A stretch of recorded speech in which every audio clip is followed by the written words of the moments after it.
Le consensus de Nakamoto, présenté par Cyril Grinspan.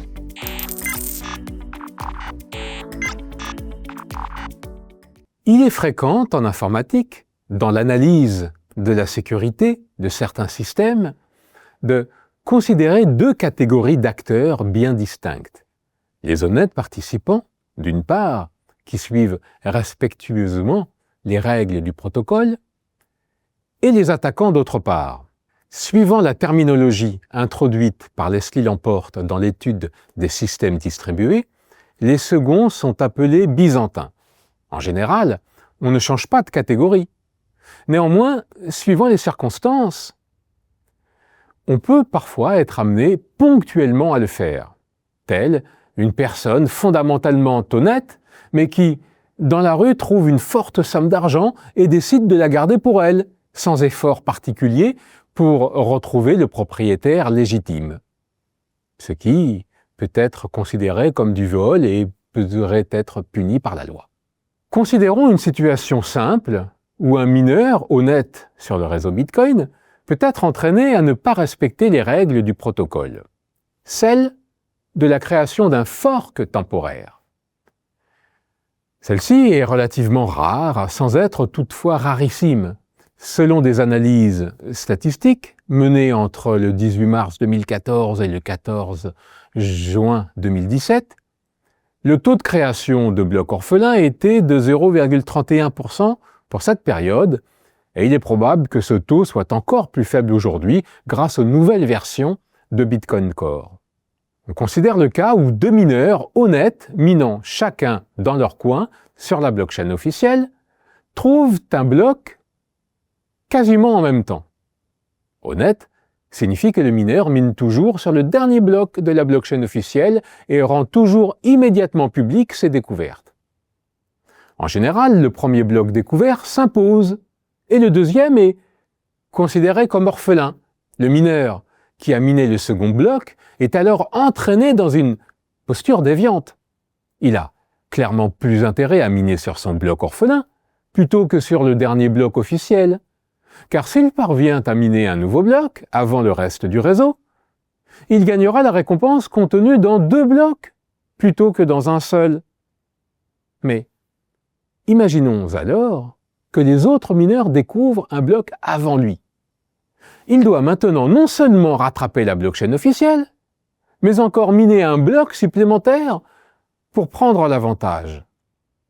Doit-il continuer à miner sur son fork ou revenir miner sur le dernier bloc de la blockchain officielle, comme stipulé par le protocole Bitcoin?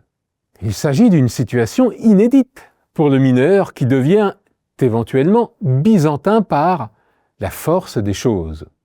La situation est effectivement inédite car c'est la première fois peut-être qu'elle s'impose aux mineurs et il est extrêmement improbable qu'il se retrouve deux fois de suite dans la même situation dans le futur au cours de son activité. Par ailleurs, étant fondamentalement honnête, le mineur, s'il parvient à rattraper et dépasser la blockchain officielle, en tirera profit immédiatement.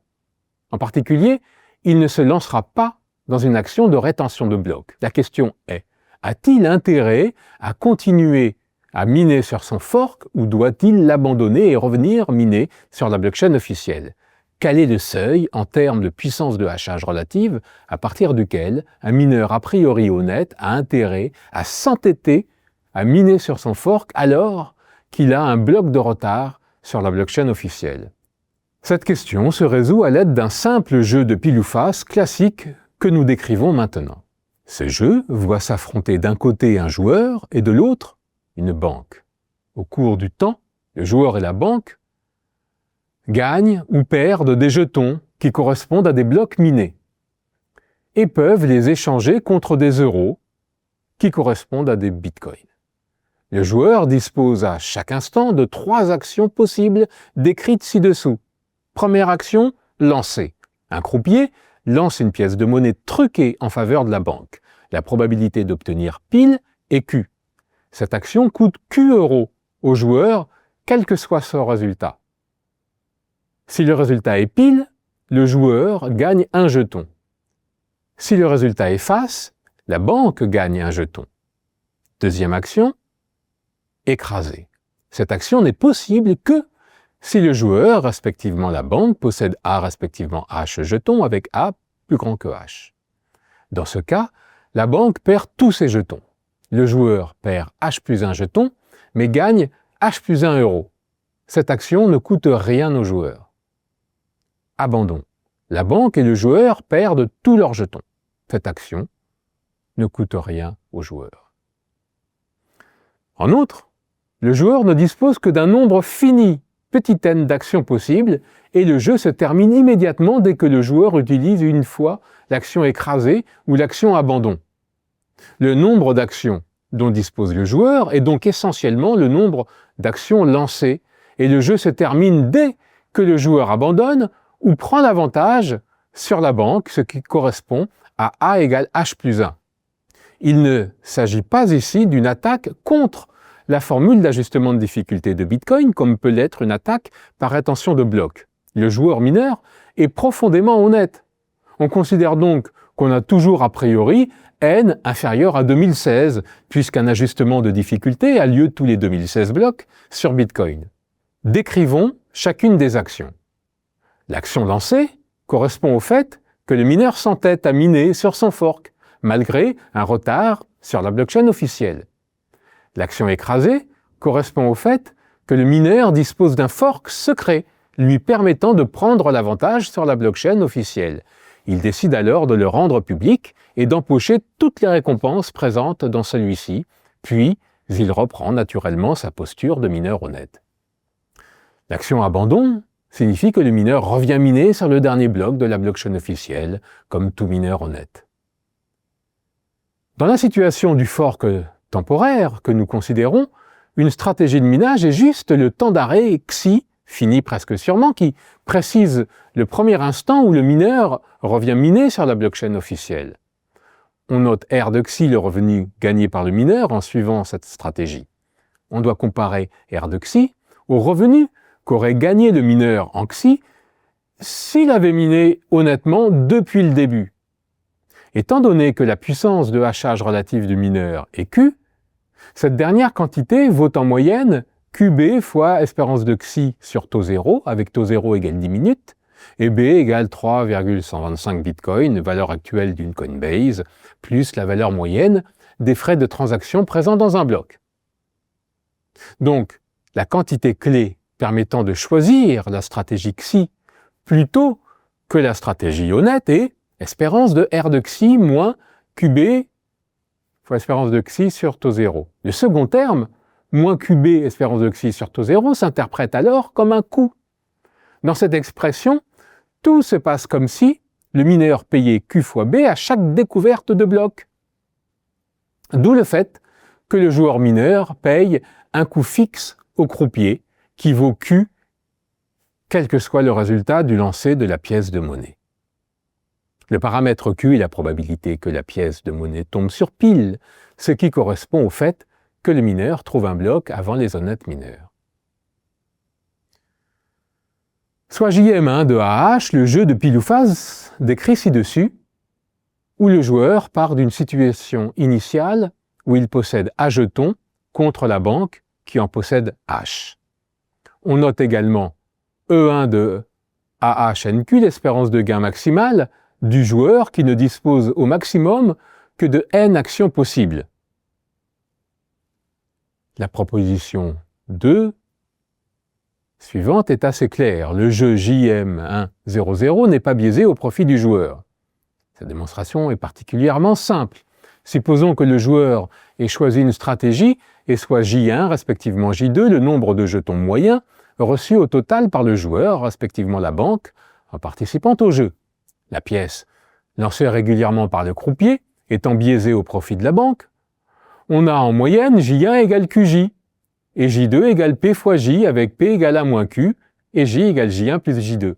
Or, QJ est le coût total payé par le joueur en euros, et J1 est au maximum la somme en euros reçue par le joueur, dans le cas ultra favorable où il réussit à convertir tous ses jetons en euros. Donc, l'espérance de gain net maximale du joueur est nulle. Cependant, le jeu JM1 de AH avec A strictement plus grand que 0 peut être biaisé. Par hypothèse, on a E1 de AH0Q égale 0, et pour tout n entier naturel non nul et A plus grand que H, E1 de AHNQ égale A. Par ailleurs, si A est inférieur ou égal à H, le joueur mineur a le choix entre continuer à miner, action lancée, ou abandonner, action abandon. Donc, pour tout n entier, non nul, et A inférieur ou égal à H, E1 de AHN est égal au max entre 0 et Q de E1 de A plus 1, HN-1Q plus 1-Q fois E1 de A, H plus 1, N-1Q, de tout moins Q. Ci-dessous, un pseudocode qui donne précisément l'espérance de gain maximale E1 de AHNQ. On utilise là encore le principe de mémoisation par souci d'efficacité. On observe que E1 de 1, 2, 75, 0,429056 est strictement positif. Par contre, on est incapable de trouver un entier n tel que E1 de 1, 2, n 0,429055 le soit. Autrement dit, si Q est plus grand que 42,91%, le jeu JM1 1, 2n est biaisé en faveur du joueur pour n assez grand. Donc, dans le cas d'un fork temporaire, le seuil minimal au-delà duquel un mineur a priori honnête a intérêt à s'entêter à miner sur son fork alors qu'il a un bloc de retard sur la blockchain officielle, est environ 42,91%.